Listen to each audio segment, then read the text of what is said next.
বিশ্বাস করেন, আমি আপনাদেরকে ওয়াদা করছি যে এবার যে মাহফিলে এসে আমার যে অভিজ্ঞতা হয়েছে, এর পরের বছর আমি এত মাহফিলে যাব না। আমি নিজেই বলতেছি, অল্প কিছু মাহফিল হয়তো হাতে নেওয়া হবে, যেটাতে কোয়ালিটি থাকবে, ভালো পরিবেশ আছে, কথা বলার পরিবেশ, শিক্ষিত মহল আছে, ভালো কমিটি আছে। আমার খুব বাজে বাজে কিছু অভিজ্ঞতা হয়েছে। মনে হয়েছে যে আমি মনে হয় এখানে এসে খারাপ হয়ে গেলাম, মনে হচ্ছে আমি আগেই মনে হয় ভালো ছিলাম, এখানে এসে খারাপ হয়ে গেলাম, এমনও মনে হয়েছে। আগেই ভালো ছিলাম, মসজিদে খুতবা দিতাম, মসজিদ ভিত্তিক সেমিনার হতো, একটা হাদিসের উপর দার্স হতো, এগুলো অনেক ভালো ছিল।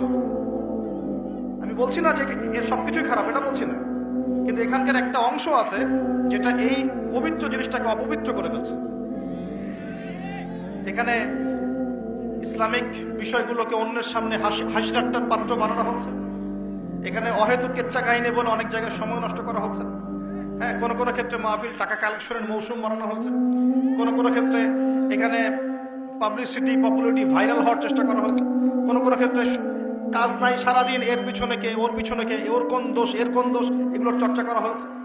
এগুলো চলেছে। আমি নিজেও নিয়াত করেছি যে এখান থেকে আস্তে আস্তে আমি সরে যাব।